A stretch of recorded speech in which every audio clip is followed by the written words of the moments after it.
tentang apa sih statistika bisnis itu, kemudian jenis-jenisnya seperti apa, contoh penerapannya dalam bisnis akan seperti apa. Dan pertama saya perkenalkan dulu anggota kelompok kami, yaitu saya sendiri Zahra Amalia Sari sebagai moderator, ada Dwi Kurniati, Nafisa Azura Ramadhani, dan Asdar Nafisa Sari sebagai pemateri, dan ada teman kami juga Agilianda yang sudah berpartisipasi untuk membuat makalah dan PPT ini, tapi dia sedang sakit, semoga dia segera sembuh. Selanjutnya yang melatar belakangi dari makalah kami ini yaitu yang pertama ada era digital, yang dimana perusahaan pada saat ini menghasilkan data dalam jumlah besar sehingga dibutuhkan statistik untuk dikelola untuk menjadi informasi yang digunakan. Selanjutnya ada kebutuhan bisnis. Setiap kebutuhan bisnis ini membutuhkan statistik untuk melakukan insight mendalam mengenai konsumen, penjualan, produk, dan pemasaran. Selanjutnya ada fungsi utamanya yaitu untuk membantu pelaku usaha mengetahui tren konsumen, mengidentifikasi peluang baru, dan meningkatkan efisiensi operasional pada bisnis. Selanjutnya ada objektivitas, di mana statistika bisnis di sini membantu mengambil keputusan bisnis yang harus didasarkan pada analisis data, bukan hanya sekadar asumsi atau firasat saja. Kemudian ini ada rumusan masalah yang akan kami jelaskan. Apa itu statistik bisnis? Apa fungsi statistik dalam pengambilan keputusan bisnis dan bagaimana penerapannya statistik dalam dunia usaha? Dan tujuannya yaitu menjelaskan pengertian, fungsi, serta memberikan contoh penerapan statistik dalam dunia bisnis. Nah, sebelumnya saya akan memberikan gambaran sedikit mengenai statistik bisnis, di mana definisi umumnya statistik bisnis itu penerapan metode ilmiah, mulai dari pengumpulan data, kemudian pengelolaan, kemudian analisis, dan interpretasinya data untuk membantu pengambilan keputusan bisnis yang efektif. Nah, pengambilan keputusannya di bidang apa saja? Bisa di bidang akuntansi atau accounting, kemudian bisa di bidang keuangan, bisa di bidang pemasaran, bisa juga di bidang ekonomi, bahkan statistik bisa dipakai untuk penelitian ekonomi dan bisnis ke depannya. Selanjutnya ada jenis-jenis statistik yang akan disampaikan oleh Kak Asdar. Adanya dipersilakan.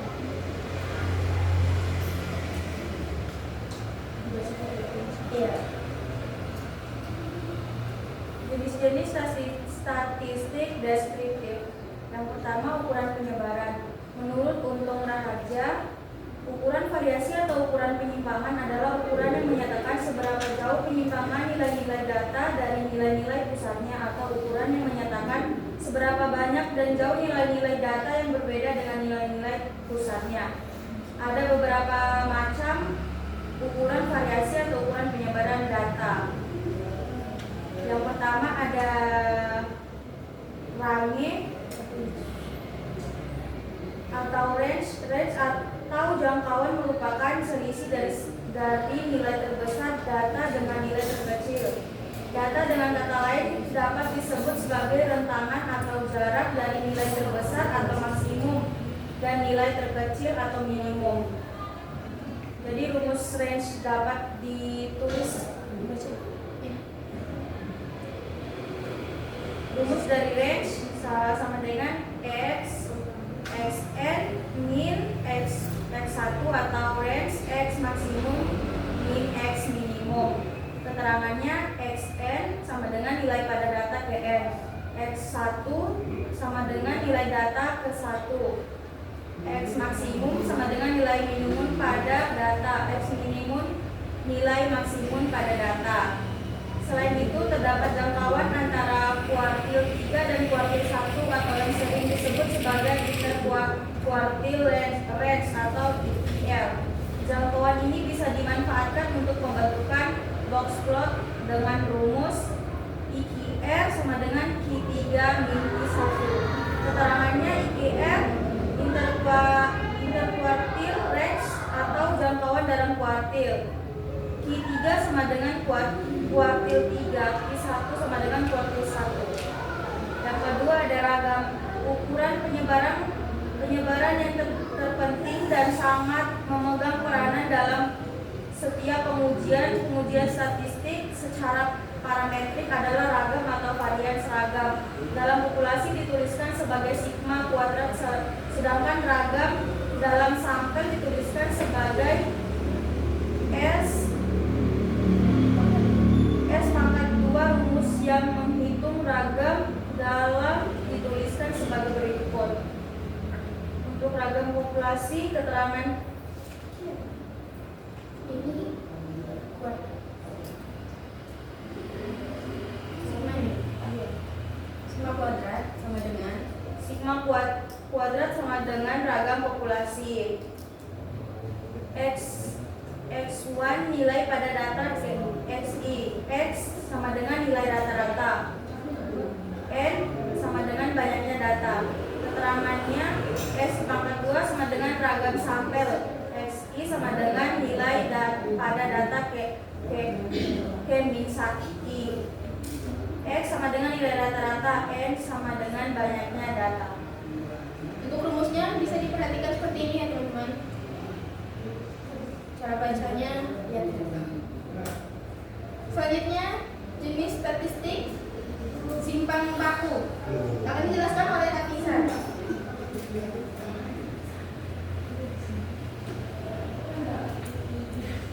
Jenis statistik deskriptif. Yang ketiga yaitu simpangan baku, merupakan akar dari varian data masing-masing untuk populasi maupun sampel. Untuk keragaman populasi terdapat rumusnya yaitu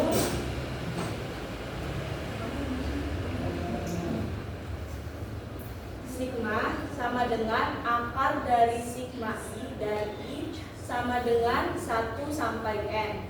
X1 xi dikurangi x bar pangkat 2 dibagi n, atau sigma sama dengan akar dari sigma kuadrat.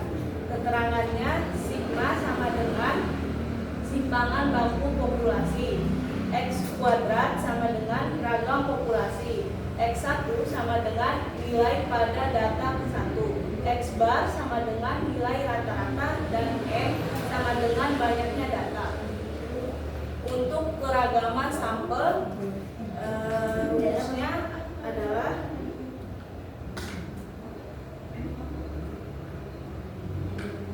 S sama dengan akar dari sigma I dari I sama dengan 1 sampai N. XI dikurangi X bar pangkat 2 dibagi N dikurangi 1, atau S sama dengan akar dari S kuadrat. Keterangan S sama dengan simpangan baku sampel. S kuadrat sama dengan ragam sampel. XI sama dengan nilai pada data ke I. X bar sama dengan nilai rata-rata, dan N banyaknya data. Jenis statistik ukuran pemutusan. Menurut Ronald E. Walpole 1993, ukuran pemutusan data adalah sembarang ukuran yang menunjukkan pusat dari sebungkus data yang telah diurutkan, baik dari yang terkecil maupun hingga terbesar, maupun sebaliknya. Beberapa ukuran yang sering digunakan antara lain adalah rata-rata atau mean, nilai tengah atau median, dan modus. Yang pertama yaitu mean atau rata-rata. X bar sama dengan sigma X dibagi N. Yang kedua yaitu median atau nilai tengah. Data ganjil yaitu nilai ke-1 nilai ke N ditambah 1 dibagi 2. Nilai genap yaitu rata-rata dari 2 nilai tengah. Dan yang ketiga yaitu modus, nilai yang paling sering muncul dalam kumpulan data. Selanjutnya kita masuk ke jenis-jenis statistik. Jenis-jenis statistik yaitu statistika inferensial yang akan dijelaskan oleh Dwi.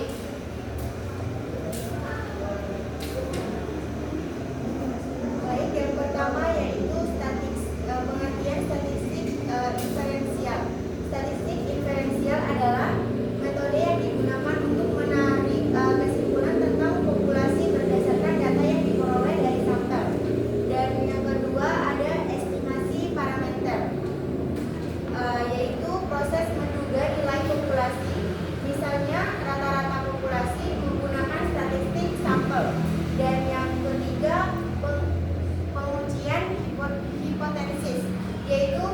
prosedur untuk menentukan apakah suatu pernyataan dengan dugaan sementara tentang populasi didukung oleh data sampel atau tidak. Selanjutnya ada uji T.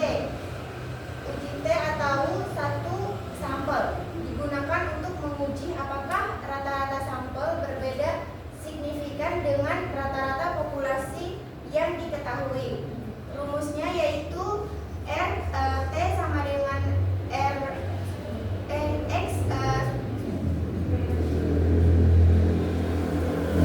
T sama dengan X bar dikurang dengan mu 0 dibagi S per akar N, di mana X bar adalah rata-rata sampel dan mu 0 adalah rata-rata populasi.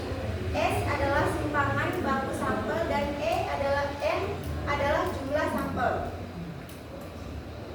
Selanjutnya ada margin of error, yaitu rumusnya sama dengan J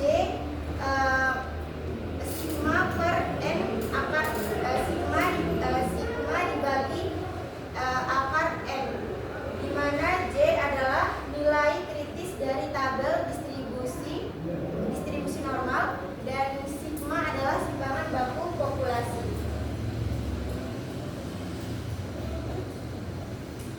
Baik, selanjutnya ada peran statistik dalam pengambilan keputusan. Nah, statistik di sini dalam pengambilan keputusan pada bisnis, dia bisa dilakukan untuk identifikasi peluang.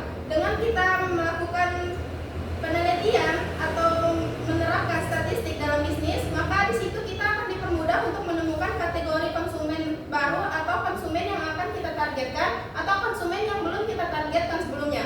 Karena setelah kita melakukan penelitian, kita bisa tahu nih, oh sebelumnya saya sudah melakukan bisnis pada konsumen ini, saya sudah menarik perhatian dari konsumen ini. Nah seterusnya konsumen mana yang belum saya targetkan itu bisa kita ketahui karena kalau kita sudah menerapkan statistik pada bisnis yang kita jalankan. Kemudian evaluasi performa. Nah dengan statistik juga kita bisa mengetahui atau kita bisa menyediakan data area mana saja yang butuh ditingkatkan dan mana yang sudah berkinerja dengan baik. Jadi kita bisa menganalisis bisnis kita mana yang sudah berkembang dengan benar dan mana yang belum berkembang sama sekali. Bisa kita ketahui apabila kita sudah menerapkan statistik dalam bisnis yang kita jalankan. Selanjutnya ada strategi pemasaran. Nah, kalau kita sudah melakukan penelitian, pasti selanjutnya kita akan tahu bagaimana kita caranya untuk memasarkan produk kita pada klien. Ini kita bisa diberikan pemahaman tentang konsumen untuk efektivitas iklan. Misalnya nanti kita sudah meneliti orang yang ini suka apa, orang yang ini suka apa, nanti kita bisa simpulkan, wah ternyata ada cara untuk menarik perhatian pelanggan gitu. Kemudian efisiensi. Nah, dengan kita melakukan penelitian, kita bisa menemukan di mana ada duplikasi di pasar dan mengeliminasi rencana bisnis yang tidak efektif. Nah, dari hasil kita melakukan penelitian, kita bisa tahu produk kita ini sama nggak sih sama produk lain. Kita bisa tahu kan kita duplikat enggak, atau kita bisa juga cari tahu bagaimana caranya kita bersaing dalam bisnis tersebut setelah kita melakukan penelitian.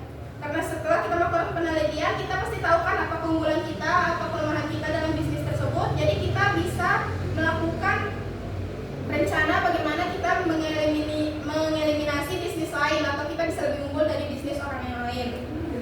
Jadi kesimpulannya dari makalah ini, statistik bisnis adalah alat vital di era data untuk mengubah data mentah menjadi informasi strategis. Kemudian, statistik juga membantu bisnis dalam perencanaan, pengendalian, dan evaluasi kegiatan secara akurat. Dan yang terakhir, penerapannya mencakup berbagai departemen, mulai dari akuntansi hingga pemasaran untuk memastikan keputusan yang diambil bersifat objektif atau sesuai dengan data. Mungkin itu saja dari kelompok kami. Dari hasil materi yang kami paparkan, mungkin kami akan membuka sesi tanya jawab 2 atau 3 pertanyaan kepada teman-teman yang ingin bertanya atau memberikan sanggahan mungkin untuk materi kami apabila ada kekurangan dan mungkin ada yang masih belum dipahami, kami persilahkan.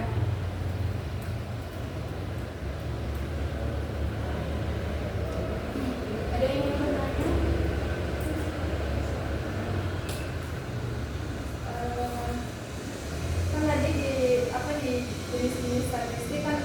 semacam ukuran penyebaran itu range kan. Di range itu ada yang namanya kuartil. Apa yang dimaksud dari kuartil itu? Berarti apa yang dimaksud dari kuartil pada range dari jenis statistik itu? Ya.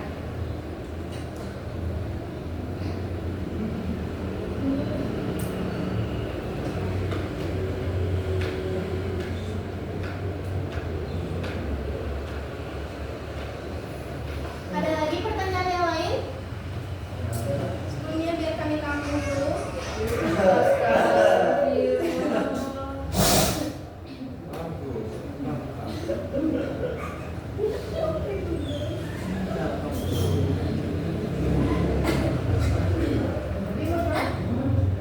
Ayo, apa dengar? Hah? Ya, gimana? Di dalam jenis statistik inferensial kan ada rumus-rumus penting. Ini pertanyaannya apa perbedaan dari UJT atau satu sampel dan margin of error atau estimasi? Perbedaan UJT dan uji estimasi.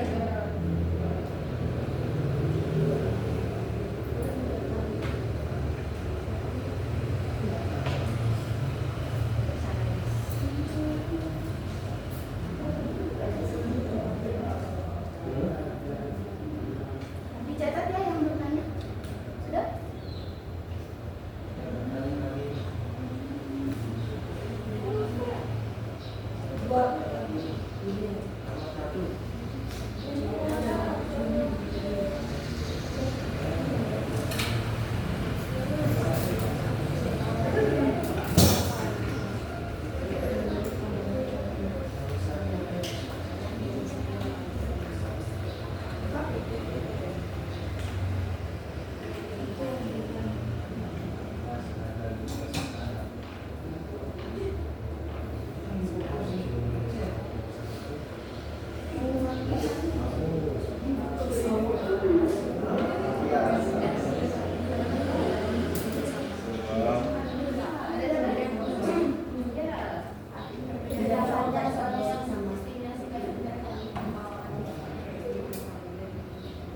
Oke, sebelumnya saya akan menjawab dulu pertanyaan dari Kak Erni. Apa yang dimaksud dengan kuartil pada range statistik deskriptif?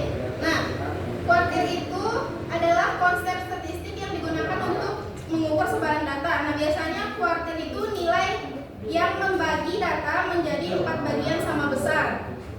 Jadi kuartil itu dia pembagian data, Kak. Pembagian data di mana biasanya dia dibagi menjadi 4 bagian.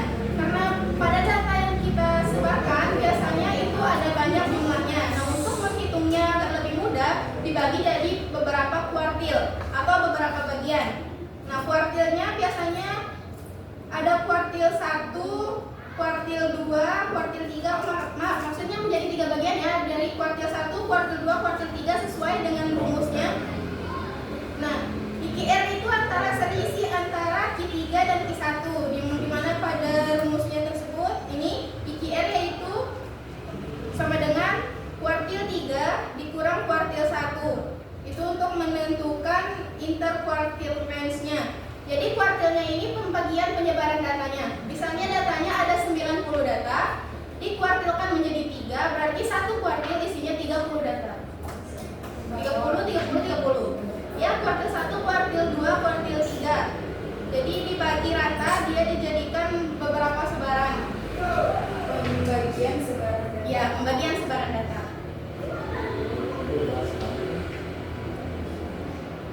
Sudah? Untuk yang mana? Ada? Jawaban untuk tulis. Jadi untuk perbedaan antara UJT dan margin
hasil estimasinya menjadi lebih akurat.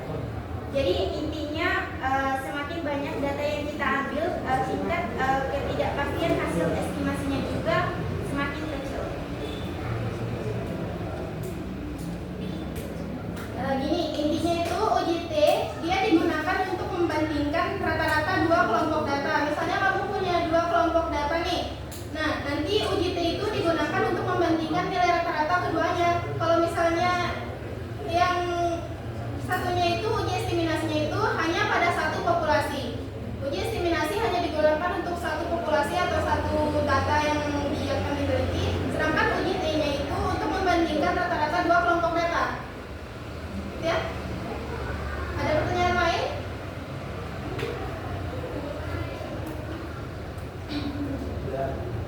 Baik teman-teman, kalau tidak ada mungkin sekian saja dari kelompok kami.